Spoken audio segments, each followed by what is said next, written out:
여러분 안녕하십니까. 시사쇼 정치다 이상목입니다. 총선이 딱 열흘 앞으로 다가온 오늘 여야 모두 표심 잡기에 총력을 기울이고 있습니다. 자, 이런 가운데 민주당 양문석 후보 논란에 이어서 이재명 대표의 이른바 호위무사로 불리는 양부남 후보의 부모 찬스 의혹이 제기돼 논란입니다.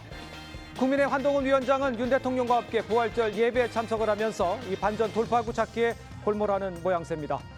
더욱 치열하고 예민해진 여야 유세 현장 모습 함께 살펴보고요. 논란의 중심에 선 후보들 문제는 도대체 뭔지 저희가 꼼꼼하게 분석해 드리도록 하겠습니다. 저는 1분 후에 돌아오겠습니다.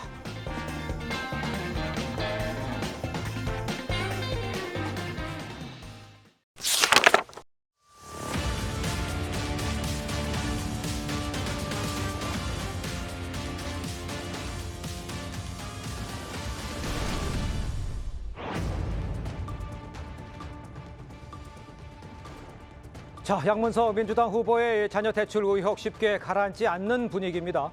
총선이 10일 앞으로 다가온 만큼 여야 모두 첨예하게 날을 세우고 있는데요. 영상으로 먼저 만나보겠습니다. 이자 절감을 위해서 딸아이의 편법 대출을 했던 저희 부부가 또다시 혼인하고 있습니다. 정말 국민의 눈높이에 맞지 않는 편법 대출이었다고 생각합니다.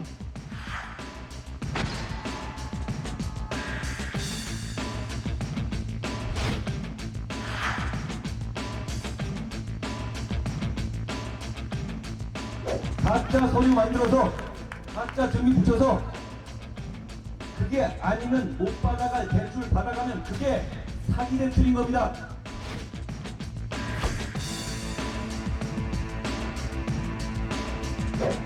그 돈 못 받아간 소상공인이 피해자입니다. 장난합니까?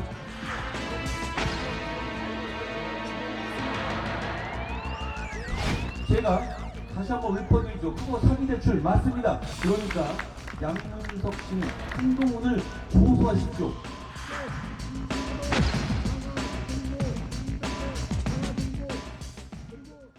자, 지금 보셨습니다만 저희 TV조선 단독 보도로 양 후보의 이 자녀 대출 의혹 관련해서 추가 의혹까지 지금 불거진 상황입니다.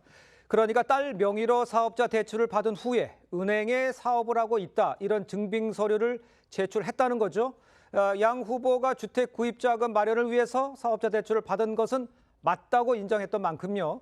이 증빙 서류 역시 허위일 가능성, 이게 가능성이 큰 상황이다, 이렇게 봐야 되는 상황 아닙니까? 예, 그렇게 볼 수밖에 없습니다. 예, 이게 그 산 강남의 아파트를 담보로 그 대출을 받은 게 분명한데 네. 그 용도를 이제 대출 신청할 때 용도를 쓰게 돼 있잖아요. 네네. 근데 당시에 이제 문재인 정부의 그 주택 구입을 위한 그 대출 규제로 인해서 주택 구입용으로는 대출을 받을 수 없는 상황이었습니다. 네. 그러니까 실제 경제 활동을 하지도 않던 20대의 딸이 마치 무슨 사업을 하는 것처럼 거짓으로 꾸며서 그 서류를 제출하고 네. 그게 통과가 돼서 이제 제출을 받은 거고요.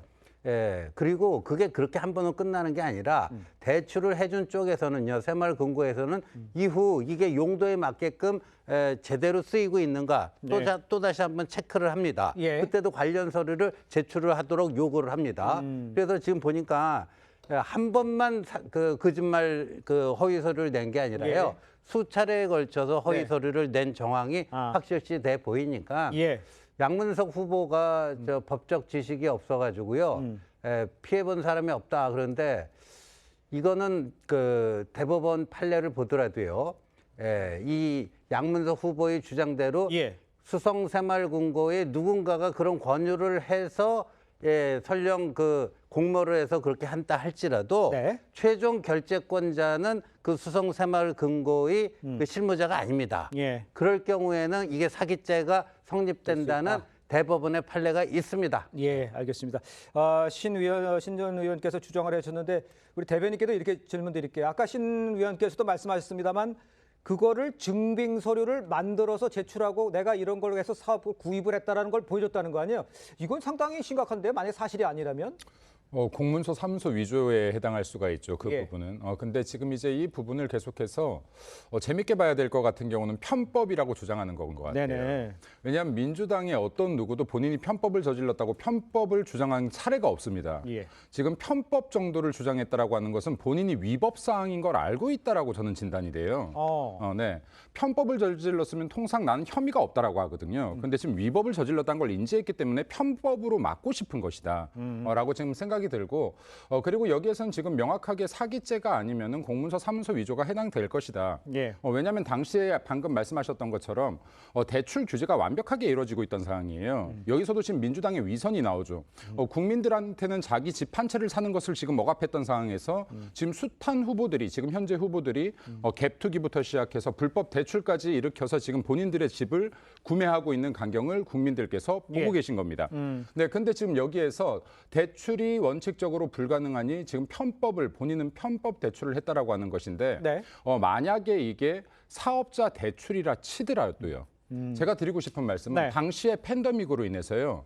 소상공인과 지금 영세 사업자들을 위한 대출 이런 규제들을 좀 열어줬을 때 예. 실제 사업하시는 분들도 3천만 원, 5천만 원 대출 받기도 너무나 너무 힘든 힘든 상황이었습니다. 상황이었죠. 예. 근데 어떤 사업 계획서를 냈길래 지금 11억이 대출된다는 겁니까? 이 부분에 대해서 제가 반드시 확인하라고 하는 것은 당시에 영세업자들은 진짜로 얼마 정도의 액수를 대출받았느냐 네. 확인을 해봐라. 그리고 지금 이렇게 부당한 대출이 이루어졌다라고 하면 저는 이거 민주당 내에서 이 한 명 아닐 수도 있다라고 봅니다. 네, 이거 새마을 금고에서 이러한 대출이 지금 편법적으로 이루어진 대출이 없는지 예. 당시에 사업자 대출이 일어났던 건들에 대해서 전 전수조사해야 할 필요가 있다라고 봅니다. 예, 알겠습니다. 네, 그리고 이 부분에 대해서 만약에 사업자 대출을 받았다라고 하면은 그 서류에 대한 조작도 조작이지만 거기에서 발생했던 원리금 상한이 있습니다. 그럼 이자만 해도 350에서 400만 원 될 것인데 이때까지 원리금 상한을 누가 했는지도 명확하게 밝혀야 이 부분에 대한 불법 증여의 문제도 있지 않는가까지 예. 갈 수 있다고 생각됩니다. 알겠습니다. 어떻게 그 원리금 상환을 했는지에 대해서도 양문석 후보가 후보를 설명을 해야 된다 이런 주장을 하신 것 같은데 일단 정기남 대변인께서 보시기에는 지금 상황에서 대출 규제가 확실하게 이루어지는 상황에서의 맞는 것도 문제. 서류를 갖다가 어떤 편법이라고 하는 것보다는 사기에 가깝다라고 얘기하는 것이 더 비중이 둔다 이런 얘기 같은데 그 서류 제출한 것에 대해서는 어떻게 생각하십니까? 다. 글쎄요, 지금 두 가지로 구분해서 볼 필요가 있겠죠. 네. 서초구 아파트를 사는 과정에서 대학생 딸 명의로 11억 원에 달하는 사업자금 대출을 받았다. 네. 이건 명백한 팩트로 확인된 거잖아요. 그렇습니다. 이게 하나가 있고 두 번째는 이 대출을 받는 과정 또 이후에 이 대출을 유지하는 과정에서 증빙하기 위한 사업자로서의 활동을 하고 있다라고 하는 예. 증빙 서류를 허위 서류를 제출했을 가능성이 높다. 이건 사실 아직 확인이 안 된 거죠. 네. 그 가능성은 충분히 지금 두 분께서 의혹을 제기해 주셨고 네. 자 바로 화요일 날 월요일 날 새마을금고 차원에서 현장 점검하고 서류 점검 들어가겠다는 거 아니겠어요? 그 이건 곧 드러날 바로 확인될 수 있는 사안이기 때문에 예. 단정적으로 얘기할 사안은 아니다. 더 나아가서 좀 전에 말씀하셨습니다. 김민수 대변인께서는 이게 민주당 차원의 한 명이 아닐 수 있다. 이건 너무 지나친 가설이죠. 네. 그러니까 이게 양문석 후보의 어떤 부적절한 행위, 예. 또 편법 대출, 더 나아가서 뭐 실정법을 위반하는 혐의가 있다면 예. 거기에 대해서 옹호할 생각은 추호도 없습니다. 예. 그러나 이것을 가지고 당 차원의 뭐 후보 검증 부실 문제를 제기한다면 모르겠지만 다 해당될 수 있는 거 아니냐 이런 식의 확산은 그럼 국민의힘 후보까지 다 해봐야 되는 아하. 이런 상황으로 번질 수 있기 때문에 예. 오히려 논점을 흐릴 가능성이 있다는 점을 지적하고 싶습니다. 알겠습니다. 지금 말씀하신 것 중에서 제가 이제 강성필 위원장께 질문드릴 게는 이거 같아요. 아까 설명을 해주셨지만 결정적인 거는 대학생 딸이 사업을 안 하는 상황인데 대출을 받았고 그 대출 받은 것에 대해서 대출 받은 것을 어떻게 썼는지를 증빙하라고 그랬는데 그 서류를 냈다고 확인을 해봐야 된다지만 당연히 지금 사업을 안 하는 사람이 어떤 식으로 증빙서를 낼 수가 있겠습니까? 그 부분에 대해서는 어떻게 생각하십니까? 그런 지적에 대해서는. 그러니까요, 이 그 양문석 후보와 관련해 가지고는 두 가지 본질적인 문제가 있습니다. 그 중에 하나를 지금 여쭤보신 건데요. 예. 그러니까 이게 사기 대출인가? 그러니까 사기 대출이라고 하면 이분이 대출을 받아 가지고 어떤 브로커와 어떤 협업을 해 가지고 거기에 나온 수익을 수수료라는 명목으로 나눠 가졌는가? 그리고 예. 다른 용도로 썼는가? 이런 것이 사기 대출이라고 우리가 하는 거거든요. 그런데 지금 양문석 후보의 경우는 예. 본인이 집을 여러 채 가지고 있는 게 아니라 그야말로 전세를 살다가 똘똘한 집 한 채 하나 마련해 보자고 예. 지금 온 가족이 대출을 받아서 연끌을 했다라고 주장을 하는 거예요. 네. 그런데 이러한 과정 속에서 어떤 그 대출을 받는데 뭐 새마을금고 직원이라든지 부동산 업자에게 소위 말하는 그 업계에서 대출이 좀 한도가 부족할 때 나오는 어떤 편법에 대해서 좀 도움을 받았다라고 주장을 하는 것으로 저는 해석을 하고 있습니다. 예. 그런데 불구하고 앞서 말씀하셨지만 지금 행안부에서 새마을금고를 조사를 하겠다는 거 아니겠습니까? 그래서 이런 것들은 투명하게 다 밝혀질 것이고 네. 그 후에 가서도 양문석 후보에 대한 입장을 또 들어봐야 되고 그게 국민의 눈높이에 맞는지 안 맞는지는 그때 가서 평가해야 된다. 또한 우리 김민수 대변인께서 말씀하셨지만 이것을 민주당 전체의 어떤 비리와 의혹을 하는 것은 너무 과도하다. 그렇게 따지면 국민의힘 같은 경우는 그런 가능성이 없다는 걸 어떻게 얘기할 수 있겠습니까? 알겠습니다. 여기서 추가로 짧게만 한마디만 더 하면요. 민주당 전체를 이야기하는 것보다 새마을금고의 이러한 대출들을 전수조사해봐라. 그럼 여기에서 여야 할 것 없이 비리 있는 사람들 다 나오지 않겠습니까? 국민들이 바라는 건 전 이거라고 봅니다. 그래서 지금 실제로 이재명 대표가 얼마 전까지 이런 이야기를 했습니다. 우리 당에서는 갭투기 같은 부동산 투기를 한 사람에 대해서는 후보를 자격이 없다라고 판단할 것이다. 앞으로 남은 사람 중에서는 이런 사람이 없다라고 했어요. 자, 그럼 묻고 싶습니다. 갭투기한 사람은 후보로의 자격이 없고 불법 대출을 받은 사람은 후보로서의 자격이 있는지 묻고 싶습니다. 알겠습니다. 아까 말씀하신 대로 이제 민주당 전체에 대해서 의문을 제기한다는 게 좀 과하다는 표현을 쓰시고요. 지금 말씀하신 대로 그럼 도대체 이 새마을금고에서 어떤 식으로 대출이 이루어졌는지 또 누구에게 안 된다는 그 15억 이상은 안 된다는 그 시기에 누구한테 이런지 그건 한번 전수조사를 해볼 필요가 있다. 그 말은 전적으로 동의를 하고 거기에 대해서 말씀하신 거라고 저희가 가늠을 하겠습니다. 자, 이런 상황에서 새마을금고 측에서는요. 해당 증빙 서류를 받고 실제로 사업을 하고 있다고 판단해서 대출을 유지했다. 이렇게 말을 했습니다. 직접 들어보겠습니다. 금고에서 보기에는 우리는 절반 정도는 물품 구입에 쓴 걸 확인을 했고 사업자 등록증이나 이런 채무자께서 갖고 왔고 그래서 우리는 형식적으로 나름대로 노력을 해서 불법하게 대출이 나간 건 아닙니다라고 이제 근거를 보고 있는 거죠. 영수증이나 이런 구입 내역을 본 것 같아요. 어쨌든 어떤 사업에 필요한 물품을 구입한 걸로 확인을 했기 때문에 금고에서 사후 관리까지 됐구나. 거기다 이것도 연체도 없으니까 유지를 했던 거죠, 대출을. 그게 과연 최종적으로 사업자를 지원하는 목적에 부합하느냐. 이제 그건 저희가 가서 판단을 해야 되겠죠. 자, 지금 직접 들어보셨습니다만 양 후보 측에서는 사업에 필요한 물품을 구입한 내역을 제출을 했고 이를 확인해서 새마을금고가 확인해서 대출을 유지했다 이겁니다. 자, 이런 새마을금고 측 주장이 사실이라면 양 후보 측에서는 허위 서류로 금융기관을 속인 셈이고요. 아니면 뭐 제가 상상하기 싫지는 않지만 양쪽이 어떻게 합의를 한 건지 이런 건 어떻게 이해를 해야 됩니까? 아니 뭐 속였다고 볼 수밖에 없는 게 이 11억 원 대출 받고 그 양문석 후보의 딸이 어디로 가죠? 부모 잘 만나서 나는 캐나다 밴쿠버에 어학연수 간다. 친구들 약 올리면서 어학연수를 갔습니다. 이렇게 그 11억 원이나 받아서 사업을 하면은 어떻게 어학연수를 갈 수 있겠습니까? 그러니까 내일부터 이제 실사가 이루어지는데 간단합니다. 사업자 등록증, 누가 대표자로 있는 사업자 등록증, 어떤 업종, 어떤 영업을 하겠다고 그걸 냈으며 물품 구입, 그러니까 대출 금액의 절반 정도를 물품 구입에 썼다는데 그게 말이 안 되는 게 양문석 씨도 실토를 한 게 있어요. 어제 해명 과정에서 뭐냐면은 11억 원을 받아서 거기서 그 리코 대부라고 하는 거기서 6억 2천만 원인가 받은 거를 변제를 하고 또 다른 사인들에게 또 개인적으로 꾼 채무도 그걸 또 하고 다 했다라고 했어요. 그런데 어떻게 11억 원의 절반 정도가 물품 구입에 쓰일 수 있어요? 이거는 양문석 씨조차도 아니라고 어제 본인의 해명 과정에서 인정을 한 겁니다. 그러니까 저거는 다 가짜 서류 냈다라는 거 아닙니까? 그러니까 그 새마을금고 측을 허위 서류를 내서 기망한 게 사기친 게 1회가 아니고 최소 2회는 된다. 이렇게 봐야 되겠죠. 알겠습니다. 일단요, 양 후보는 오히려 이 금고 측이 먼저 제안했다. 고객 비밀을 누설한 것 같다면서 주장을 하고 있습니다. 우리 그 강 부위원장께서 보시기에 일단 뭐 내일부터 이제 현장 조사를 한다는 거 아니에요? 뭐를 밝혀야 하고 지금 말한 저 부분 은행이 먼저 제안을 했다. 이거는 금고 새마을금고가 먼저 제안했다. 이건 어떻게 해석을 하십니까? 맞습니다. 우리 앵커께서 말씀하셨던 것처럼 이 지금 대출의 가장 결정적인, 그러니까 불법이 있느냐 없느냐, 사기를 쳤느냐 안 쳤느냐 가장 본질적인 문제는 예. 이 금고 측이라든지 아니면 새마을금고 직원이라든지 아니면 부동산 중개업자가 평소에 잘 알고 지내는 이런 금융기관 직원의 어떤 제안이나 어떤 협조라든지 네. 이 안내라든지 이런 것이 있어서 양문석 후보가 그대로 따라서 했다는 것인지 아니면 말 그대로 본인이 그 은행에서는 해주지 않을 것 같으니까 네. 나름대로 어떤 사문서 위조라든지 그런 걸 통해서 대출을 받았고 그 대출이 연결이 됐는지 유지가 예. 됐는지가 중요한 것 같고 네. 앞서 이제 문재인 정부 얘기를 하셨는데 문재인 정부에서는 그런 거예요. 부동산을 가지고 돈 버는 수단으로 해서는 안 된다라는 거예요. 그러니까 그래서 제가 앞서 말씀드렸지만 이 부동산을 가지고 10채, 11채 하면서 돈을 번 게 아니라 이분은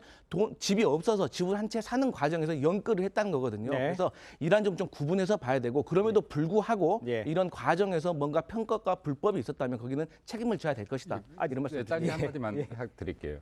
사업자 대출이라는 게요. 사업을 안 해보셔서 모르나 봐요. 거짓말도 되게 허술해요. 네, 그러면 사업자 대출에서 11억 정도를 받으려면 둘 중에 하나여야 돼요. 시설 투자가 조건이 붙었거든요. 네, 아니면 R&D 개발이 붙었어야 돼요. 그래서 막대한 인건비가 들어가거나 아니면 시설을 건물을 사거나 땅을 사거나 하는 무슨 행위가 있어야 되는 겁니다. 예. 공장을 사거나요.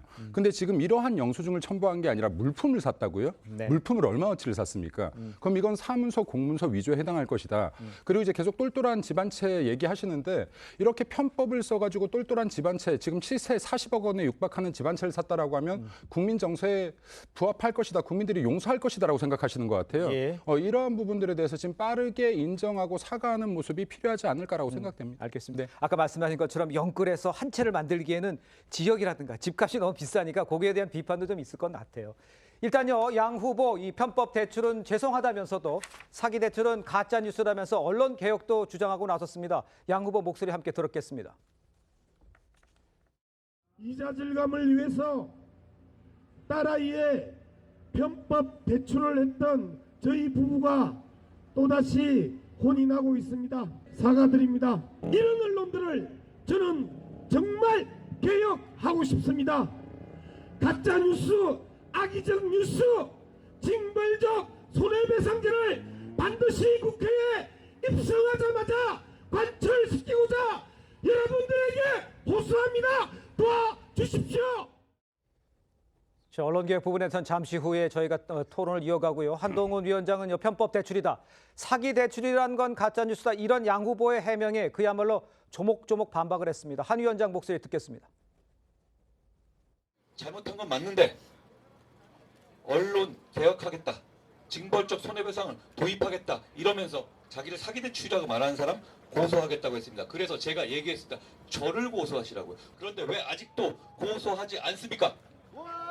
왜 고소하지 않습니까? 제가 고소 당해드리겠습니다. 제가 한 가지 더 말하죠. 우리 국민의힘이 국민을 대표해서 양문석 씨를 사기 대출로 고발할 겁니다. 자, 지금 들으셨습니다. 한 위원장, 문제가 있으면 나부터 고소하라. 가짜 서류, 가짜 증빙 없이는 못 받을 대출을 받았다. 그게 사기 대출이다. 이렇게 목소리를 높였습니다. 법 쪽에서도 일단은 좀 비슷한 목소리가 나오고 있는 것 같은데 사기 대출인 것까지는 아닙니까? 편법이 다른 겁니까? 제가 지금 법조인이 아니기 때문에 단정적으로 얘기하기는 것은 적절치 않다. 네. 그리고 저는 양문석 위원장의 해명에 대해서도 공감하지 않습니다. 예. 그 무슨 얘기냐면 자, 사기 대출로 몰아가는 것에 침묵할 수 없다. 저희 부부가 이것 때문에 혼이 나고 있습니다. 저는 이 혼이 나고 있다는 표현도 별로 이게 뭐랄까 진정성이 안 느껴져요. 그러면서 우리 가족의 대출로 사기를 당한 피해자가 과연 있습니까? 라고 지금 항변하고 있습니다. 네. 저는 그런 어떤 항변 자체가 그닥 부적절해 보입니다. 네. 자, 지금 현재까지 사기 대출의 여부는 확인되지 않았지만 정말 진짜 대출이 필요했던 자영업자들이 예를 들어서 피해를 입었다면 예. 그걸 사기로 얘기하든 그렇지 않든 부적절한 처신인 것만 분명한 거거든요. 예. 그렇다면 양문석 후보 입장에서는 지금 입이 10개라도 할 말이 없는 처지다. 네. 그러면 여기서 무슨 언론 가짜뉴스, 언론 개혁을 얘기하는 것도 역시 공감은 떨어질 수밖에 없다. 예. 저는 오히려 양문석 후보 입장에서는 지금이라도 예. 당장 집을 처분하고 대출금 변제하고 내가 지역구 안산으로 이사 가서 유권자들에게 심판 받겠습니다. 라고 하는 것이 더 진정성 있게 보일지도 모르겠다는 모른다. 생각이 듭니다. 알겠습니다. 지금 한동훈 위원장이 국민의힘이 고발한다고 하는데 내일 그 고발장을 제가 들고 가서 그렇죠. 대검찰청에 오전 좀 일찍 네. 접수를 할 예정이고요. 예. 양문석 씨는 억울하면 우리를 또 무고죄로 고소를 하십시오. 자신 있으면 고소를 하는데 네. 제가 자꾸만 그 새마을금고 측에서 권유했기 때문에 이게 사기죄가 성립이 안 된다. 제가요 2017년 대법원 판례 하나 소개해드리겠는데 굉장히 유사한 겁니다. 이 불법 대출을 하는데 계약서를 위조를 했어요. 예. 그래서 그 건물주가 기소돼서 유죄 판결을 받으니까요. 대법원에 상고하면서 상고 이유가 그거예요. 대출을 해준 은행 실무자도 계약서를 위조한 사실을 알고 있었다. 은행도 나하고 다 알고 있었는데 예. 그게 왜 내가 뭐 사기를 친 거냐. 내가 은행을 상대로 사기 친 거 없다. 은행 실무자도 알고 있었다. 예. 그래갖고 대법원에 상고를 했는데 기각이 됐습니다. 기각 사유는 이거예요. 대출을 결정하는 최종 결재권자가 예. 그러니까 뭐 은행장 정도 되겠죠. 예, 위조 사실을 몰랐다면 사기죄가 성립한다. 그래서 저희들의 판단은 100% 사기죄가 성립한다. 그래서 이제 내일 고발장을 제출하는데요. 예. 문제는 뭐냐? 예, 선거는 이제 열흘 후로 다가왔는데 저거 고발해서 수사 들어가려면 열흘 후까지 결론이 안 나오잖아요. 그렇겠죠. 그게 안타까운 대목이에요. 예. 그래서 내일 이제 새마을금고 측에서 현장 검사를 나가면요. 네. 이거 제가 나가도 1시간이면 이게 사기인지 아닌지 저는 규명할 자신이 있습니다. 내용만 보면, 예. 서류만 보면. 사업자 등록증 누구 명의로 된 게 이렇게 제출돼 있는지, 아까 물품 구입비를 어디서 뭐 어떻게 사갖고 온 건지, 그 영수증이 제대로 발행된 영수증인지, 예. 그 물품이 구입되었다는 당시에 그 관련된 뭐 정황 증거라든가 하다못해 사진 찍어 놓은 거 있다든가, 예. 우선 뭐 정상적인 영업 활동을 했으면 뭐 매출이라든가 이런 실적이 있어야 될 거 아닙니까? 예. 이게 사기인지 아닌지는요. 이 검찰 수사를 통해서 밝혀지기까지는 그 선고 끝나고 나면 이 국민의 중요한 알 권리 또 누구를 선택할 것인가에 있어서 굉장히 그 중요한 정보를 모르는 상태에서 투표를 해야 되는 거니까요. 예. 그 전이라도 새마을금고의 이 현장 검사를 통해서 이 기초적인 사실은 예. 국민들에게 제공이 돼야 된다고 봅니다. 알겠어요. 신 위원장께서 얘기하신 게 편법이 아니라 사기인 거는 가서 내일 검사를 바로 확인해 보면 바로 알 수 있다. 서류만 보면 확인될 수 있는 문제지 않습니까? 그렇기 때문에 지금 주장을 해주신 것 같고요. 한 위원장은 만약에 새마을금고 측과 상의를 했다. 이렇다면 배임으로 죄명만 달라질 뿐 역시 사기다. 이렇게 말을 했습니다. 그 말에는 동일하신지 배임이란 마찬가지라는 결과 아니겠어요? 마찬가지죠. 근데 예. 마찬가지인데 지금 이제 여기에서 죄가 있다 없다를 계속 따져요. 제가 분명히 있습니다. 그럼에도 불구하고요. 왜 태도가 잘못됐냐라고 하면 이분 지금 일반인이 아니라 정치인이에요. 예. 그리고 지금 국회의원들 국민의 대표가 되자고 나온 분들입니다. 예. 제가 아까 소상공인들 1,000만 원, 2,000만 원도 정말 아쉬웠던 시기입니다. 네. 대출이 안 되던 시기예요. 자, 1,000만 원씩 대출했다라고 하면요. 이거 지금 110명이 대출받았을 금액이에요. 네, 그럼 110명이 대출받았다라고 하면요.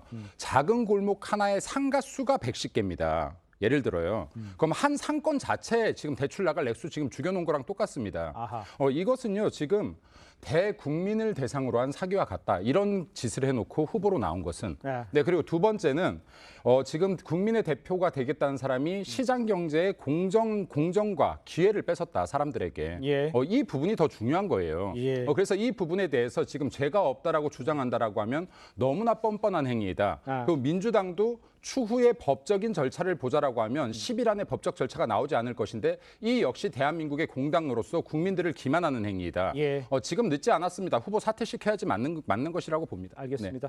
지금 여야 공이 후보의 해명 어떻게 할 건지 내용은 곧바로 나온다. 이렇게 대응에 대해서 지금 지적을 해주신 것 같은데요. 그런데 이제 또 문제가 뭐냐면 이 상황을 대처하는 이 후보의 대응 여기도 좀 문제가 있다 이런 지적 많이 나오고 있습니다. 한 위원장이 대출로 피해본 사람이 없다. 피해본 사람이 없다. 양 후보의 해명에 장난하는 것이냐면서 강하게 비판을 했습니다. 국민이 피해자고 그 돈 못 받아서 소상공인이 피해자라는 한 위원장의 말. 이 말에 대해서는 우리 강 부위원장께서는 어떻게 들으셨습니까?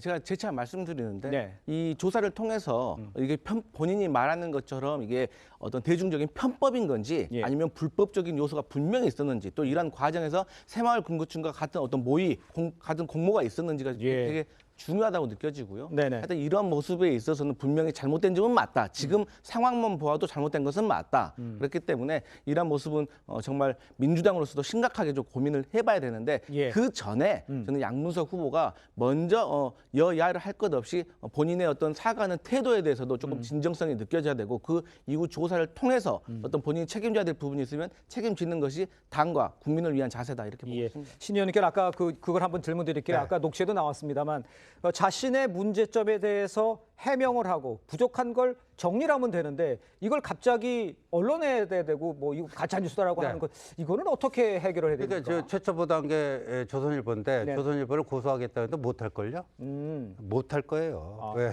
사기가 맞으니까. 근데 예. 이제 양문석 씨 저는 저런 모습을 보면서 네. 또 친절한 영자 씨가 떠오르네요. 너나 잘하세요. 하는. 예. 네.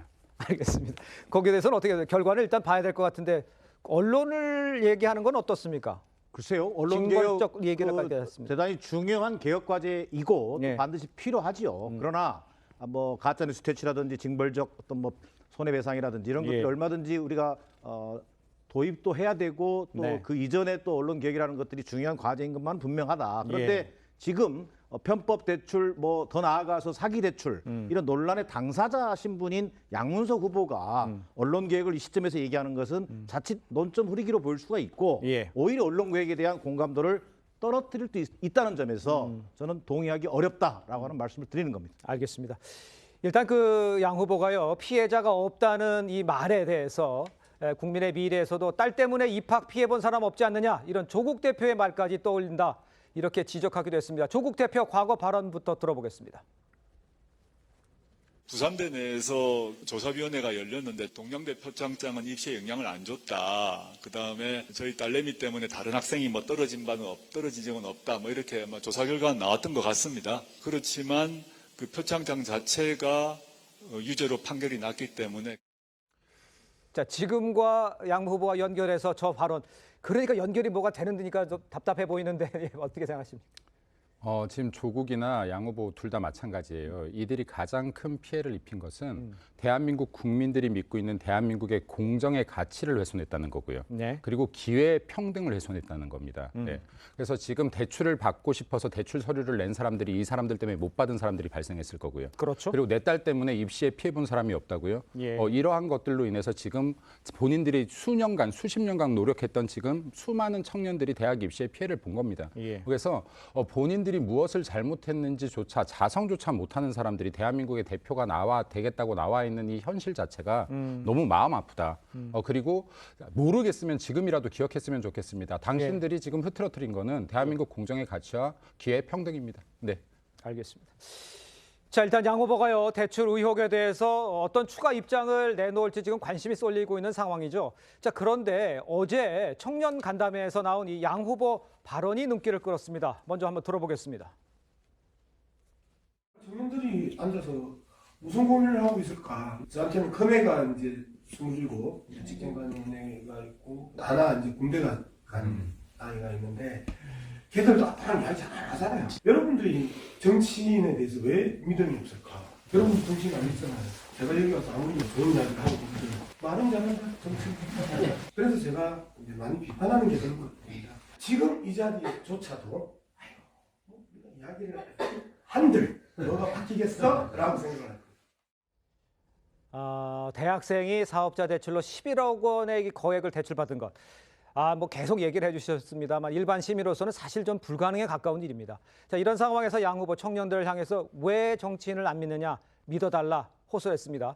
이건 어떻게 받아들여야 됩니까? 우리 강 부위원장님.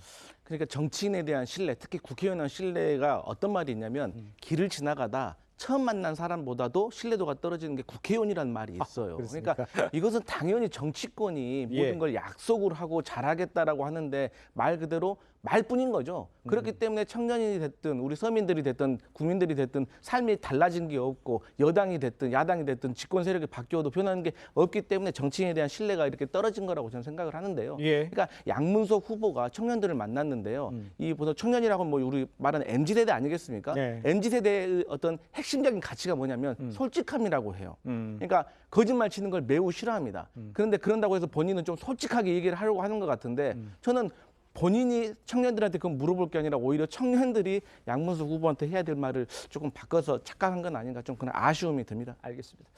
일단 양문석 후보 관련 의혹이 확산되고 있는 이 상황에서 민주당은 여전히 개별적으로 후보가 대응할 문제다 이렇게 선을 긋고 있는 상황입니다. 거리두기를 하는 것으로 봐야 할지 또 민주당이 이렇게 나오는 이유는 또 어디서 찾을 수 있을지 먼저 신 의원께서 좀 설명을 먼저 이 해주세요. 정도 되면요. 예. 저거는 중앙당 차원에서 대응할 문제가 아니다. 이거를 제가 기사를 통해서 민주당 중앙당의 입장을 봤고요. 예. 이 정도 되면 도덕 불감증 아닌가요? 도덕 불감증에 걸렸다 이렇게 볼 수밖에 없고. 네. 그러면 양문석 후보는 사퇴 거부 의사를 분명히 얘기했죠. 엉뚱한 데다 우리 조선일보 언론에 화풀이하면서 자기는 고하겠다 이렇게 의지를 표명했는데 예. 그거는 뭐 민주당의 판단이라고 봅니다. 그러니까 민주당이 그런 판단에 대한 또 국민적 심판이 있을 거라고 보는데 그러니까 아까 조국 부부가 입시 서류를 조작해갖고 자기 딸을 부정 입학시킨 것이나 양문석 씨가 대출 서류를 조작해가지고 불법 대출을 받은 것이나 예.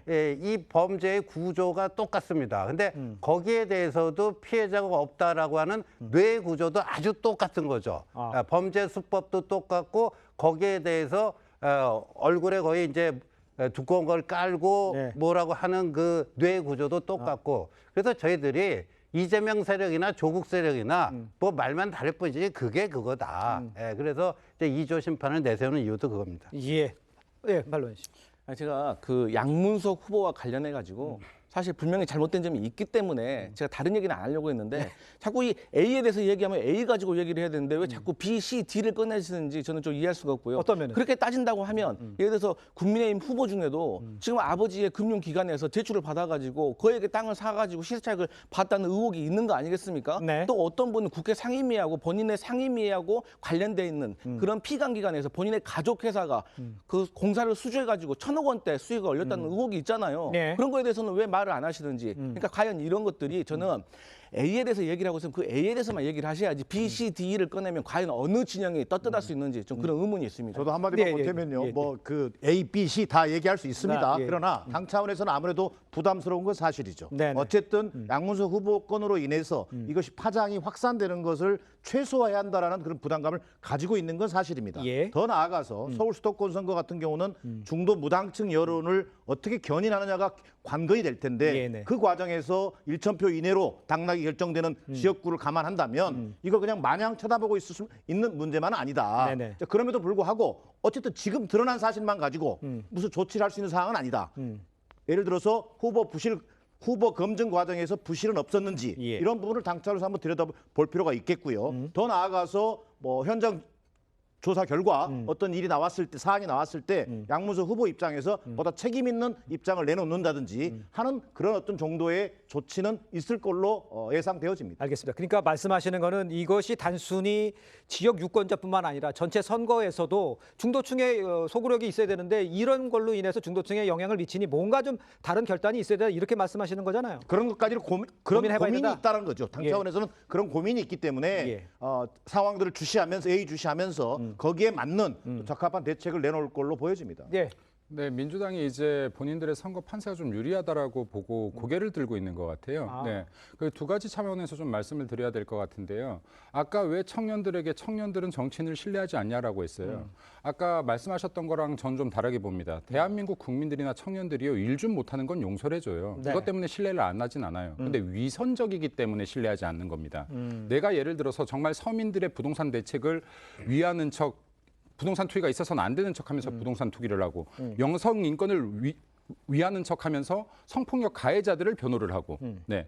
지금 이런 위선적인 태도들 때문에 국민들이 정치를 신뢰하지 않는 것이다라는 말씀 드리고 싶고 예. 그리고 이 얘기가 계속 나오면 아까 박덕흠 후보에 대한 부분도 계속 얘기가 나오더라고요. 여러 개 A부터 Z까지 나가면 안 된다라고 하면서 나오는데 예. 이게 지금 무혐의 건이에요. 무혐의 된 건을 계속 죄가 있는 것처럼 이렇게 계속 2번, 3번, 4번 거론하는 것은 이건 역시도 2차 가해, 3차 가해가 될 수 있다는 말씀 드립니다. 예, 알겠습니다. 그 상황에 대해서 상황이 다르다 네. 이렇게 알고 언급을 해주시는 것 같습니다. 일단 양문석 후보와 관련해서 우리 강성필 부위원장께 하나만 더 질문을 드리면 아까 뭐 정기남 대변인께도 같은 질문이라고 생각이 됩니다만 일단 상황이 선거가 10일뿐이 안 남았잖아요. 뭔가 결정을 내려야 되는데 일단은 그냥 가려고 하는 것 같아요. 그렇지만 그냥 밀고 갔을 경우에 중도층의 선거 전략적으로 이게 도움이 될까? 이 부분에 대해서는 민주당에서 어떻게 판단하고 있다고 봐야 됩니까? 저는 민주당이 그냥 가려고 하지 않는다고 판단하고 그렇습니까? 있습니다. 네, 예. 당연히 중앙당에서 지금 선거가 10일밖에 남지 않았는데 예. 이 파장이 어떻게 커질지 모르는데 어떻게 당에서 지금 양문석 후보와 관련해 가지고 그냥 밀고 가겠다, 얼마 안 남았으니까 참고 가자 이런 전략을 세운 건 아니라고 저는 확신하고 있고요. 다만 지금 어쨌든 요 2, 3일간에 어쨌든 조사 결과가 나올 것이고 지금 거기에 대해서 국민의 눈높이에 대해서 당이 고민하고 있는 거지 이걸 밀고 가겠다라는 건 절대 아니다 이렇게 말씀드리겠습니다. 알겠습니다. 한번 지켜보도록 하죠. 자, 다음 주제로 넘어가 보도록 하겠습니다.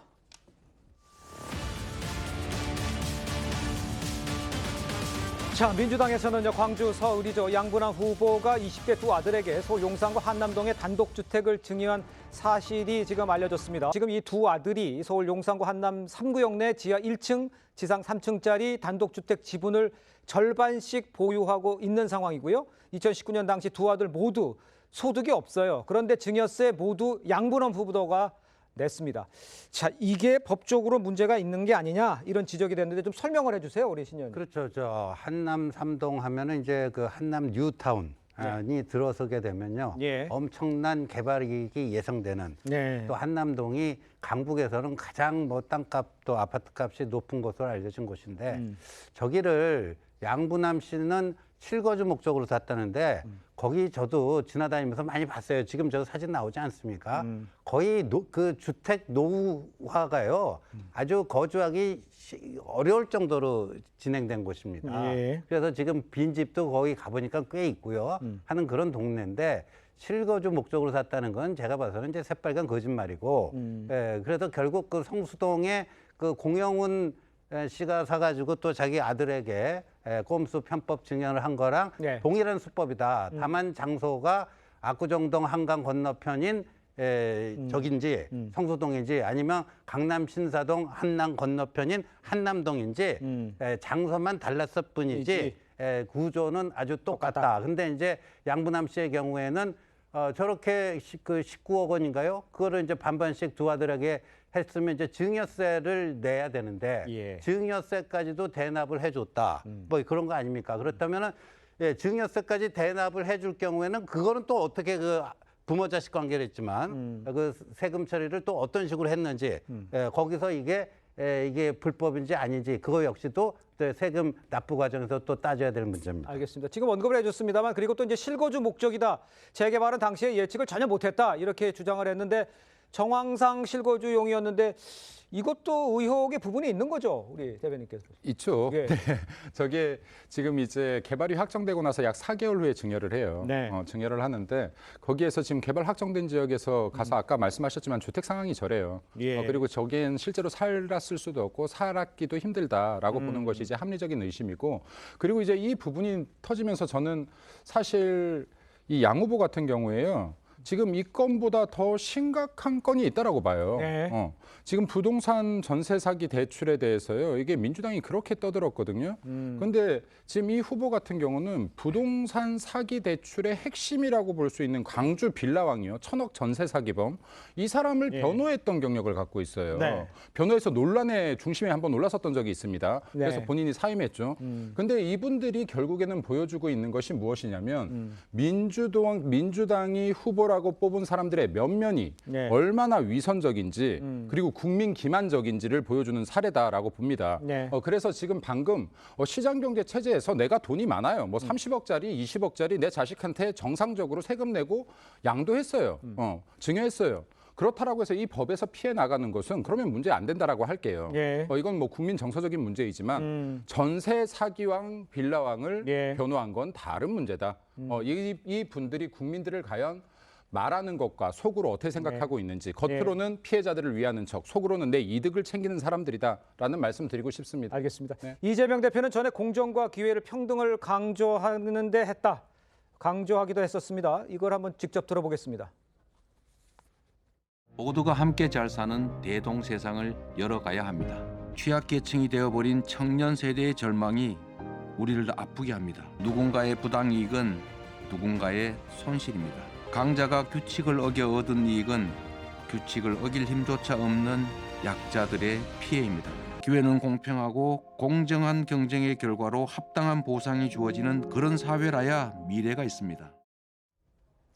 우리 정 전 대변인께서 보시기에 이제 아빠 찬스 이게 두 번째잖아요. 지금 공 후보에 이어서 청년들이 생각할 때는 조금 짜증 난다. 뭐 이런 표현 쓸 수 있을 것 같아요. 상대적 박탈감이라는 예. 게 얼마나 심하겠어요. 네. 그리고 또 어찌 보면 청년층에서는 아마 화들짝 놀라지도 않을 거예요. 예. 왜 그러냐면 우리 사회 기득권층 이른바 그건 뭐 당이 민주당이냐 국민의힘이냐가 관계없이 예. 자산계급의 부의 대물림 과정이라고 하는 것이 아주 전형적인 양태를 보여주고 있는 거거든요. 네. 더 나아가서 자 소득이 전혀 없는 20대 아들을 대신해서 증여세를 내는 방식 또한 우리 아빠 찬스라고 하는 어떤 그 찬스를 활용한 거지 않습니까? 예. 그건 그들만의 아주 독특한 재테크 방식이라는 걸 우리 청년들이 너무나 잘 알고 있거든요. 예. 그래서 오히려 청년들이 이 문제에 대해서 분노한다 이렇기보다는 오히려 이 부동산 이슈를 갖는 어떤 예. 민감성이 대단히 크잖아요. 그래서 이건 여야를 떠나서 예. 이런 부의 축적 과정 이런 것들을 후보 검증 과정에서 좀 더 엄밀하게 어떤 검증해서 예. 이런 후보들을 국민의 앞에 당의 후보로 내놓는 예. 그런 과정 자체가 대단히 신중하고 예. 또 유권자들을 이렇게 배려하는 그런 어떤 절차로 만들어졌으면 하는 그런 바람입니다. 알겠습니다. 그 양분한 아빠 찬스에 대해서는 어떻게 생각하십니까, 우리 황 비원님께서? 네, 저는 그 양부남 후보와 관련해 가지고는요. 일단 그 둘째 차남이 그게 실거주를 올해 2월까지 했다는 거예요. 그리고 현재도 그 조카들이 살고 있다고 합니다. 네. 그렇기 때문에 이게 어떤 문제가 되는 건지, 그리고 증여세를 대납을 했는데 지금 어째 경제적인 그 예. 여력이 안 되기 때문에 뭐 어떤 면세 범위가 또 있지 않습니까? 그리고 그 이후에 나머지 차액은 본인이 냈다고 하는데 이것은 경제활동을 시작하면 받으면 되는 거거든요. 예. 그래서 저는 이게 어떤 공영훈 후보라든지 다른 어떤 증여의 문제와 어떤 관련이 있는 건지 저는 여기에 대해서 의문을 가질 수밖에 없고요. 네. 또 빌라왕과 변호를 했다는 거에서 문제를 삼으셨는데 저는 한번 여쭤보고 싶어요. 그러면은 이 양부남 후보가 그 빌라왕을 변론을 할 때 그 변론 내용 들어보셨습니까? 아니 변호사가요 항상 그 자기 피고인의 의뢰인의 무죄만을 주장하는 건 아니에요. 어떤 이분에 있어서 예. 유죄가 있으면은 사실 유죄에 대해서 인정을 하고 양형에 있어서 선처를 받게 변호하는 경우도 있다. 저는 사실 이분이 어떻게 변론했는지는 몰라서 제가 그렇게 물어보는 건데 예. 그래서 이러한 것들 본인의 어떤 변론을 가지고 정확한 팩트를 가지고 좀 더 지적을 했으면 좋겠다 이런 예. 말을 저는 예. 그 뭐 차남이 저기 뭐 올 2월까지 살았다 이렇게 지금 그게 민주당이 확인한 팩트나 보죠. 근데 그렇게 자신 있게 주장하는 거 보니까 주민등록을 저 한남 삼동 저기로 옮겨놓은 거는 확실하니까 옮겨놨는데 예. 그렇게 주민등록만 옮겨놓고 실제 거주하지 않았으면요. 그거는 죄가 하나 더 붙습니다. 주민등록법 위반이 됩니다. CCTV가 많으니까 확인될 것 같아요. 그리고 하나만 더 말씀드릴게요. CCTV가 많으니까 방금 그거는 실거주를 했는지 아닌지 아주 간단하게 확인이 될 것 같습니다. 예. 네, 그리고 아까 변호사들이 꼭 변호를 하는 게 아니다. 직무유기죠. 말도 안 되는 소리입니다. 네, 그리고 이제 하나만 더 말씀드릴게요. 네. 아까 공영훈 후보 같은 경우가 있었어요. 이 사람은 지금 증여세에 증여세까지 냈다라고 했습니다. 네. 이 말은 뭐냐면요. 내가 자식한테 증여를 해줬는데 증여 세금이 나왔어. 우리 자식이 증여세 낼 돈도 없네. 그러니까 증여세도 내가 내줄게. 그랬더니 증여세도 증여가 된 겁니다. 그럼 증여한 거에 대한 증여세까지 냈다 나는. 예. 그러니까 법적 문제가 없다를 얘기한 거예요. 자, 그러면 이번에 이 양 후보 같은 경우 한번 볼게요. 증여세를 대납했다라는 애매한 말을 했어요. 자, 그러면 만약에 대신 내준 거면 이 증여세도 냈는지 확인해라. 네, 그리고 만약에 이게 대여했다라고 만약에 주장한다면요. 제가 자료가 지금 있어야죠. 네, 대여했다라고 주장한다면 자녀로부터 이자를 받고 있는지 확인해라. 네, 그러면 간단한 문제다라고 예. 말씀드립니다. 좀 맞는 말 같은데요? 저 확인해 보면 맞습니다. 바로 나오는 거 아니겠어요? 저는 양분한 후보가 이 고검장 출신의 법률가입니다. 근데 뭐 이 정도를 모르면서 본인이 그냥 대납했다고 했을까요? 그리고 당에서도 이미 공천 과정에서 검증됐다고 하니까 이 예. 부분에 있어서도 확인 한번 해보시는 게 좋을 것 알겠습니다. 같습니다. 확인해 보면 되겠네요. 한 30초만 할까요? 지금 공 후보나 양 후보나 법을 몰라서 이런 짓을 하는 게 아니에요. 본인들이 정치를 할 줄 몰랐던 겁니다. 네, 이 부분을 정확히 좀 짚고 넘어가면 좋겠다. 그리고 민주당이 후보 검증 과정이 짧고 편파적이었다. 그렇기 때문에 지금 이런 문제들이 계속해서 나온다라는 말씀드립니다. 예. 네. 국민 눈높이에서 부적절했다라고 하는 점은 두 후보 다 공이 인정한 사안입니다. 알겠습니다. 근데 이제 총선이기 때문에 이걸 갖다리 이제 국민 눈높이에 맞느냐? 출마 안 하면 아무 상관없이 넘어갈 수도 있는 문제인데 지금 이게 출마를 하니까 문제가 되는 것 같아요. 국민 눈높이에 맞느냐 안 맞느냐 이게 중요한 것 같습니다. 자, 저희는 다음 주제로 넘어가 보겠습니다.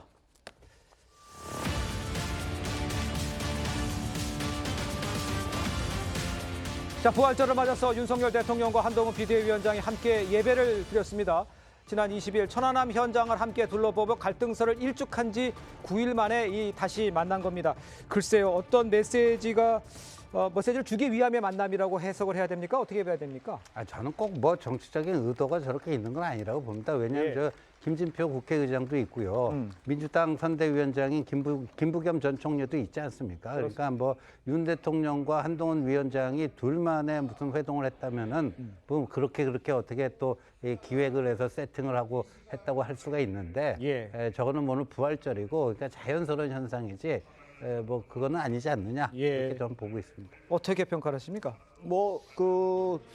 지금 신지호 위원장님께서 말씀하신 그런 차원에서 일상적인 행사에서 만난 그런 경우로 볼 수도 있겠습니다만 지금 현재 그 메시지를 볼 때는요, 윤석열 대통령이 내놓은 메시지도 나라 안팎이 심각한 위기다 라는 위기론을 얘기하고 있고요. 더 나아가서 아마 한동훈 위원장과 윤석열 대통령의 미팅을 통해서 이 만남을 통해서 이번 총선과 관련해서 직접적인 얘기는 할 수 없지만 뭐 국정 운영의 안정적 어떤 추진을 위해서 뭔가 안정 의석을 만들어 달라고 하는 그런 얘기들을 뭔가 메시지 형태로 전달하고 싶은 그런 것들이 포함되어 있을 걸로 보여집니다. 알겠습니다. 그 앞서 한 위원장은요, 황상무 전 수석과 이종섭 전 대사의 사의를 직접 요청했다고 밝히기도 했었습니다. 직접 들어보겠습니다. 여러분이 황상무 수석의 문제에 대해서 불편하시고 이거 문제 있다고 하셨을 때 제가 어떻게 했습니까? 제가 그만두게 건의했고 그걸 관철했죠. 이종섭 대사가 외국에 있을 때 제가 어떻게 했습니까? 귀국해야 한다고 해서 그거 설득했죠. 그리고 이종섭 대사 오늘 저도 건의했습니다만 사퇴했습니다. 우리는 정말 처절하게 바뀌고 있습니다. 한 위원장 황상무, 이종섭 두 사람 논란에 총선 판세에 악영향을 주고 있다고 판단을 해서 윤 대통령에게 건의한 걸로 지금 알려져 있습니다. 윤 대통령이 한 위원장의 요청을 받아들인 배경 어떻게 보십니까? 힘을 주는 것이다 이렇게 해석을 할까요? 어떻게 할까요? 국민 눈높이에 맞춘 거라고 봅니다. 예를 들어서 그 윤석열 대통령은 이러한 사안들을 법적으로 해석하셨을 수 있어요. 그러니까 법적으로 문제가 없는데라고 해석했을 수가 있는 것인데 이 선거에서 아무래도 국민들과 살을 맞대고 있는 한동훈 위원장이 민심은 그렇지 않습니다라고 이야기하니 국민들의 눈높이에 맞는 선택을 했다라고 보여집니다. 알겠습니다. 어떻게 하십니까? 근데 이제 대통령실에서는요, 전에 이런 말을 했어요. 한동훈 비대위원장의 어떤 요청과 상관없이 본인들 하려고 했었다 그렇게 말하고 있고요. 제가 궁금한 점이 있어요. 이종섭 대사가 주호주 대사로 임명이 됐거든요. 한동훈 비대위원장이 적임자라 그랬어요. 그리고 이종섭 출금이 되어 있으니까 출금 풀어야 한다고 했어요. 근데 아니 적임자라고 했는데 왜 자진 사퇴를 요청을 합니까? 그리고 귀국을 해야 된다고 했어요. 그냥 귀국하고 나니까 다 해결됐다고 했어요. 그런데 이제 와서는 제가 해결을 했다고 하는 거예요. 그러니까 아니 온 자체로 다 해결이 됐는데 왜 본인이 또 그것을 요청을 하는 건지 이게 앞뒤가 너무 맞지 않다. 그리고 다시 말씀드리지만 본인이 대통령을 설득했다고 하는데 대통령실에서는 그렇게 말을 하고 있지 않은 뉘앙스로 느껴진다. 그래서 이 한동훈 비대위원장이 어떤 선거를 앞두고 어떤 이 안 좋아진 여론에 있어서 본인이 대통령실을 설득해서 대통령실을 변화시킬 수 있다라고 호소하는 것은 이해가 가지만 이것을 국민들이 얼마나 평가를 해줄지는 의문입니다. 그러니까 대통령과의 그 원활한 소통은 아니다. 뭐 이렇게 지적하시는 것 같아요.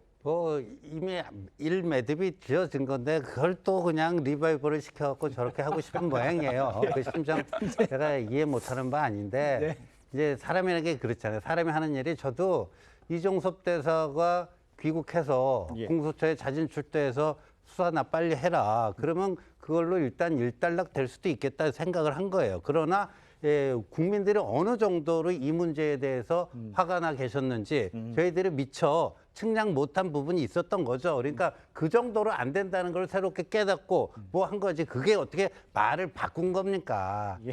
우리 한 위원장 얘기한 것처럼 그 나의 판단 이게 옳다라고 하는 그 아집에서 벗어나서 국민들의 눈높이에 따라서 회초리 한 번 맞을 거 두 번 맞고 세 번 맞으면서 계속 거기에 따라서 바뀌어야 되는 게 정치인의 숙명이라고 짧게 생각합니다. 말씀드리면요. 지금 이제 이 차이만 보면 될 것 같아요. 지금 민주당의 양문석 그리고 뭐 양부남, 공영훈 후보들 국민 눈높이에 아까 맞지 않다고 계속 말씀하셨잖아요. 네. 국민 눈높이에 맞지 않음을 많은 분들이 하물며 민주 내 분들도 느끼고 있으나 민주당은 맞추지 않고 있다. 네. 하지만 국민의힘은 이종섭 대사 문제다. 국민 눈높이에 맞지 않구나를 느꼈을 때 바로 행동하고 있다. 이 부분에 초점을 맞춰주시면 될 것 같습니다. 예. 네. 국민 눈높이에 맞지 않는다고 해서 실정법을 위반했거나 예. 그런 사실이 아직 드러나지 않았고요. 예. 당 차원에서도 예의주시하면서 예. 이것이 미치는 여러 가지 파급 효과 이런 것들까지 감안하면서 적절한 조치를 내릴 걸로 보여집니다. 그리고 예. 한동훈 위원장, 윤석열 대통령, 뭐 한동훈 위원장 요즘 역할론을 강조하고 싶은 모양인데요. 예. 좀 더 과감하고 선제적인 어떤 조치를 끌어내는 그런 모습을 보여주고 있는지에 대해서는 대단히 의문입니다. 알겠습니다. 오늘 윤석열 대통령과 한동훈 위원장 예배 장소에서 만났죠. 그 만난 장면 영상이 있습니다. 함께 보도록 하겠습니다.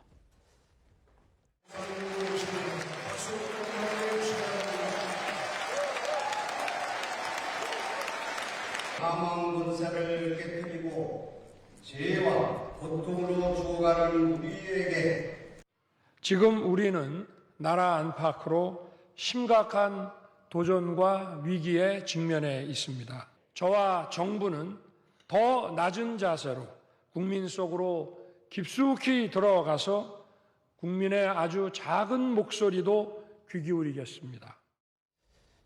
알겠습니다. 부활절 예배에 간 모습 잠깐 보셨고요. 부활절 예배에 앞서서 경기 남부 유세 지원을 갔던 한 위원장 일부에서 제기하는 이 선거 이후 교체설, 여기에 대해서 다시 한번 선을 긋습니다. 과거의 입장과는 어떻게 달라졌는지 한번 같이 확인해 보시죠.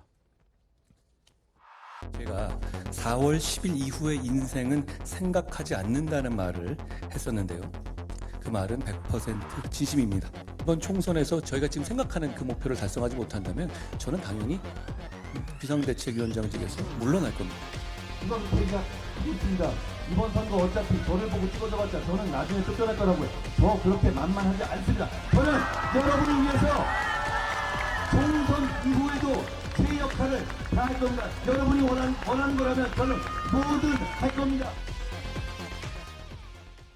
자, 총선 후에 어떻게 될지 저희가 어떻게 알겠습니까? 그 상황은 뭐 가봐야 아는 상황이겠죠. 그런데 일단 한 위원장은요, 선거 이후 유학설에 대해서 열흘 전에도 뭘 배울 때가 아니라 공적으로 봉사할 일만 남았다, 이렇게 정치권 잔류를 밝혔었죠. 오늘은 자신이 그렇게 만만하지 않다면서 자기의 역할을 강조했습니다. 한 위원장이 총선 후의 역할, 거듭 강조한다, 이렇게 들을 수가 있겠는데 이유는 어디서 찾을 수 있을까요? 아니 일단 이제 그 총선 결과가 어떻게 나오는가에 따라서 현재 그 비대위원장직을 유지할 수 할지 어떨지가 이제 결정이 될 거고요. 네. 그다음에 그 이후에도 문제인데 저는 유학설은 굉장히 뜬금없는 것 같아요. 유학설은 뜬금없고 저 얘기하려면 저 이재명 대표한테 얘기해야죠. 과거 이제 김대중 대통령이 대선 패배하고 영국에 한 1년 정도 유학 갔다 온 건데 이재명 대표는 전혀 그런 휴지기를 두지 않았잖아요. 그런데 이제 한동훈 위원장이 정계에 입문을 했기 때문에 또 나름대로 지금 뭐 대권 주자로 이제 여권의 가장 그 유력한 대권 주자로 이미 이제 자리를 잡았기 때문에 총선 결과가 어찌 나오든 간에 총선 이후 한동훈 위원장의 뭐 역할은 있을 거다, 이렇게 보는 게 저는 뭐 순리고 상식이라고 봅니다. 그런데 이제 이런 이야기가 나온 게 이유가 한 위원장이 2월 초만 해도요, 총선에 내 인생이 좀 꼬이지 않겠냐, 뭐 이렇게 정치권 잔류에 부정적이었다고 봐야 될 것 같아요. 그런데 이제 달라졌다는 거 아니겠어요? 왜 달라졌다고 생각하십니까? 그냥 한동훈 위원장은 제가 볼 때는 정치에 들어오면서는 바보였던 것 같아요. 그러니까 바보를 택했다라고 봐요. 그러면 처음 등장할 때부터 가장 강조했던 말이 선민후사입니다. 그리고 내가 국회의원 선거에 나가지 않겠습니다로 시작했습니다. 그렇죠. 자, 그럼 뭐 어떤 사람들이 지금 어떤 당대표가 나 국회의원 나가지 않겠습니다라고 하면서 선민후사를 외쳤던 당에 당대표가 있습니까? 그럼 한동훈 위원장은 내가 국회의원 배지를 달지 못하면 4월 10일 이후에 포지션이 좋지 않을 것을 충분히 감안하고 바보적인 선택을 했다라고 생각합니다. 국민이 먼저였습니다. 그리고 4월 10일 이후에 나는 없어도 된다라고 항상 주장을 했었었는데요. 이 정치판 돌아가는 걸 보니까 이거 진짜로 엉망인 겁니다. 네, 여기에서도 마찬가지로 선민우사가 발동했다라고 봅니다. 아, 여기에서 내가 빠질 부분이 아니라 국민들을 위해서 일할 부분을 영역을 찾아야겠구나라고 생각했었을 것 같아요. 네. 사실 논평가들이나요, 정치에서 정무적 감각이 있는 사람들은 4월 10일 선거가 끝나고 나서 한동훈 위원장이 외국으로 나가는 것이 전략적으로 좋은 선택이라고 많이들 얘기합니다. 왜 그러냐면 이기면 이기는 대로 당내 정치 싸움에 끌려 들어갈 수가 있고 지면 지는 대로 책임론이 불거질 수가 있기 때문에 차라리 잠시 떠나는 것이 한동훈 개인을 위해서는 좋을 것이다라는 평가들을 많이 해요. 네. 그럼 또 바보 같은 선택을 하는 겁니다. 나 이렇게 유리한 선택이 아니라 내가 이 정치판 보니까 국민들을 위해서 해야 될 일이 너무 많아. 그럼 내가 여기에서 내가 또 희생하더라도 4월 10일 이후에도 내 역할이 있다면 국민들께서 일하라고 하신다면 내가 일할게라고 주장하고 있는 것이라고 보입니다. 예. 그래서 간단하게 정의하면 한동훈 위원장의 선택은 선민우사 네 글자로 모든 것이 설명된다라고 설명드리고 싶습니다. 알겠습니다. 자, 이런 상황에서 한 위원장 오늘 유세에서도요, 이재명 대표를 저격을 했습니다. 과거 이 대표의 단식을 회자시켰습니다. 함께 들어보겠습니다. 이재명 대표 같은 사람은 이렇게 얘기합니다. 정치인을 지키기 위해서 단식까지 하고 그러면서 자기를 지키기 위해서 국민들이 자기를 지켜달라 이런 얘기잖아요. 저는 그 말이 너무 싫습니다. 저는 그 말이 너무나 싫습니다. 여러분, 저를 보호해 주지 않으셔도 됩니다. 저는 여기서 그냥 없어져도 됩니다. 그렇지만 저는 여러분을 위해서 뛰겠습니다. 결론적으로 이 대표의 방탄을 이제 정면으로 비판한 거지 않습니까? 어떻게 보셨어요? 글쎄 뭐 한동훈 위원장의 어떤 그 조급함이 저는 좀 느껴집니다. 조급함으로 느껴지세요? 그렇습니다. 앞서 예. 얘기한 것처럼 한동훈의 역할론을 지금 강조하는 것이 이런 걸로 보여집니다. 12월 26일 비대위 출범 이후 2월 말까지 사실은 한동훈 위원장의 시간이었습니다. 네. 사실 지지율도 고공행진이었고 보수 결집이 이루어지고 있었습니다. 총선의 승리 가능성까지 거론됐습니다. 네. 그러나 2월 말 이후부터 한동훈 원톱 체제의 한계를 보이고 있습니다. 예. 자, 어떻게 하면 이재명, 윤석열 구도에서 한동훈 위원장의 출연으로 인해 가지고 이재명, 한동훈 구도가 만들어지면서 만들어낸 성과입니다. 네. 자, 그런데 이게 사라지면서 한동훈 위원장이 어떤 식으로든지 이재명, 한동훈 구도를 지금 만들려고 하는 거다. 그런 맥락에서 본인의 역할론을 강조하고 자, 이재명의 단식 과정, 이재명 대표의 단식 과정까지 끄집어내면서 범죄자 집단이라고 하는 것을 또 연결시키고 하는 한동훈 위원장의 어떤 집요한 구도 만들기로 저는 보여진다. 근데 한동훈 위원장이 스스로 느낄 수 있듯이 한동훈 위원장이 선거 이후에 결과에 따라서 본인이 본인 마음대로 할 수 없다라는 것을 아마 알게 될 걸로 보여집니다. 예. 자, 선거 결과 만약에 참패로 귀결될 경우라든지 또는 선거에서 선전하게 될 경우에 따라서 본인의 어떤 선택지는 굉장히 달라질 수 있다라는 것을 염두에 둔다면 본인이 마지막까지 지금 선거 승리를 위해서 어떻게든 이재명 대표를 물고 늘어지는 수밖에 없겠다. 저는 이런 판단을 했다는 것이기 때문에 그런 맥락에서 조급함이 좀 보여진다. 저는 이런 판단을 하고 있습니다. 알겠습니다. 조급함이 보여진다는 건 한데 우리 강 부위원장께서 보시기에는 여기서 자신은 없어져도 되니까 여당을 지지해달라 이렇게 얘기하는 건 뭔가 글쎄 뭐 강한 의지 뭐 이렇게는 볼 수 없습니까? 그냥 조급함이 답니까? 저는 그 한동훈 비대위원장의 그런 말을 보면 되게 자신감에 가득 차 있는 것 같아요. 본인에 대한 자신감. 그러니까 어떤 뭐 보수 일간지의 사설의 그 제목이 생각나요. 진심 아이돌로 착각하는 줄. 그러니까 진심 아이돌. 네. 그러니까 본인이 아이돌인 줄 아는 것 같아요. 그래요? 근데 저는 그렇게 생각하면 안 된다고 생각하고 저는 한동훈 비대위원장이 지금 해야 되는 거는 이재명 대표에 대한 네거티브, 조국 대표에 대한 네거티브가 아니라 이 판세를 바꾸기 위해서는 대통령의 어떤 태도 변화를 본인이 이끌어내는 것이 지금 이 시점에서 가장 중요하다고 저는 생각합니다. 그러니까 국민들은요, 국정 운영이 두 가지로 판단하는 겁니다. 잘 됐냐, 못 됐냐, 안 된 겁니다. 태도는 어땠느냐, 오만했다고 판단한 거예요. 그래서 심판을 하려고 했는데 한동훈 비대위원장이 나타나서 한번 기대해 볼 만하네라고 3개월 동안 지켜본 겁니다. 그래서 보수 결집이 이루어진 거예요. 그런데 그 이후에 어떤 대통령실의 오만함이 다시 보여지면서 안 되겠구나, 회초리 들어야겠구나. 그래서 지금은 회초리를 들 것인가, 몽둥이를 들 것인가 고민을 하고 계세요. 그런데 중도 보수층은 근데 회초리를 듣는 몽둥이를 듣는 민주당에다가 그걸 맡기는 것은 좀 아닌 것 같다라고 생각하시는 분이 있어서 조국 혁신당에 대한 돌풍이 일어나고 있다. 그래서 한동훈 비대위원장은 전체적인 이런 민심을 빨리 캐치를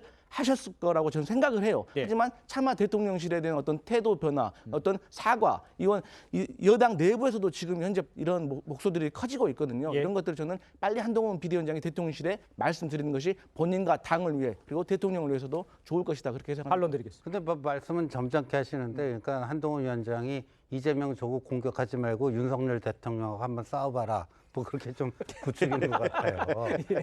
자, 이런 상황에 국민의힘 분위기에 이재명 대표는요, 읍소 작전을 본격적으로 시작한 것 같다면서 악어의 눈물이다 이렇게 비판을 했습니다. 이를 맞받아친 이 한동훈 위원장의 목소리까지 함께 듣겠습니다. 이게 저쪽이 집권 정부 쪽이 이제 읍소 작전을 본격적으로 시작하는 것 같습니다. 참패할 것 같다 이런 소리도 나오는 것 같고. 다 엄살이거든요. 제가 하나 예언 하나 하면 이 사람들 분명히 단체로 몰려나와서 잘못했다, 반성한다 이러면서 큰절하고 그럴 겁니다. 그런데 지금까지 수없이 반성한다, 잘못했다 이러고 한 번도 바꾼 적이 없어요. 또 다른 대국민 사기 행위죠. 정말 악어의 눈물. 이번엔 속으면 안 됩니다.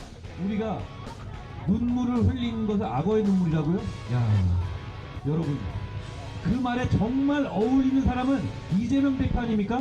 여러분, 그분이 달고 있는 범죄 혐의들을 하나하나만 생각해 보십시오. 우리가 너무 빨리 잊었습니다. 제가 검사 20몇 년 했지만 그거 한 사람이 그런 범죄 다 하는 거 제가 못 봤어요.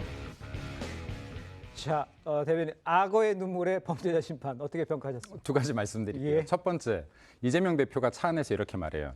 이 사람들은 사과하고 반성한다고 하면서 국민의힘은 사과와 반성을 할 줄 아는 당이다라는 말씀드리고 싶습니다. 일단 예. 첫 번째입니다. 그리고 악어의 눈물 말씀을 하시는데요. 이재명 대표가 2022년 1월에 대선 후보 즉석 연설에서요. 예. 가족 이야기를 하면서 웁니다. 네. 가족 막말을 덮기 위해서 이런 거 악어의 눈물이라고 하죠. 22년 10월에는요. 네. 검찰 불법 대선 자금 수수 의혹에 반발하면서 또 웁니다. 네. 그리고 23년 9월에 체포동의안 부결을 읍소하면서 또 눈물을 글썽거립니다. 네. 네. 이재명 대표야말로 국민들을 향해서 가짜 눈물을 정말 많이 보였다. 반성 한 번 없이 정말 눈물만 보였다. 읍소만 했다. 그리고 국민의힘이 어떤 것도 민생을 위해서 안 했다라고 하는데 저한테 떠들라고 하면 여기서 1시간 내내 떠들겠습니다. 뭐 했는지. 네, 근데 이런 부분들도 예를 들어서 그냥 근거 없이 이렇게 비난하지 마라라는 말씀도 좀 추가적으로 드리고 싶습니다. 알겠습니다. 선거가 가까우니까 참 패널도 조금씩 예민해지는 것 같긴 한데 우리 강성필 부위원장님도 한마디 해주시죠. 정치권 심판과 악어의 눈물. 짧게 말씀드리면 2조 심판이라고 하잖아요. 네. 한동훈 비대위원장과 국민의힘이 심판하지 않아도요. 이 사법부에서 할 겁니다. 곧. 그렇기 때문에 그것은 역할이 다르다는 걸 분명히 말씀드리고 싶고요. 네. 읍소하는 거 좋습니다. 악어의 눈물 뭐. 근데 저는 국민의힘이 좀 이랬으면 좋겠어요. 그러니까 뭐 하나 잘못한 게 구체적으로 말을 하지 않아요. 잘못했다고 하고 잘하겠다 하고 기회를 달라는데 뭘 잘못했는지 구체적으로 얘기를 하지 않는다는 게 전 너무 공허하다. 그나마 구체적으로 얘기하는 것이 대통령실의 민심 전달을 제대로 하지 못했다. 그러면 뭘 못했는지, 그래서 국민들이 뭘 서운해하시는 데서 좀 정확하게 말씀하시는 것이 총선을 앞두고 조금 더 도움이 되지 않겠나. 알겠습니다. 뭘 주장하신지 알겠고 뭘 답하실 마음이 있는데 다음 주제로 일단 넘어가 보도록 하겠습니다. 자, 이재명 민주당 대표 움직임도 짚어보죠. 이 대표 오늘부터요 본격적으로 자신의 지역구인 인천 계양을 유세에 나섰습니다. 선거 유세 중에 원희룡 후보의 유세 차량 등장으로 말소리가 묻히자 저게 저들의 품격이라면서 비판을 했습니다. 영상으로 먼저 만나보겠습니다. 우리 존경하는 원희룡 후보, 저 같으면 다른 후보가 유세하고 있으면 조용히 지나갈 것 같아요. 그런데 지금 한두 번이 아닙니다. 일부러 그러는 거 아닌가. 저는 제가 유세차를 타고 지나가다가 다른 유세차 소리가 들리면 혹시 다른 사람 방해되지 않을까 중단합니다. 네. 우리 한번 즐겨보자고요. 일본에 여기 뺑뺑 돌고 있는 것 같죠? 딴 데 가면 사람이 없어서 그래요. 자, 저 장면을 영상으로 함께 보시고요. 자, 이재명 대표 오전에요. 개항을 해서 마포든 원희룡 후보와 인천 계양구에 위치한 교회에서 만났습니다. 부활절을 맞아서 종교 행사에 참석한 겁니다. 영상 먼저 함께 보겠습니다.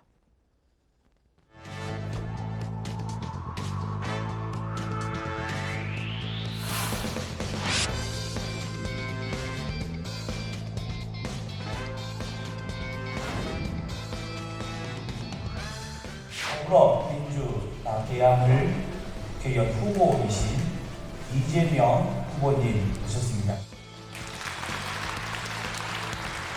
국민의힘 개항을 국회의원 후보이신 원희룡 후보님 오셨습니다.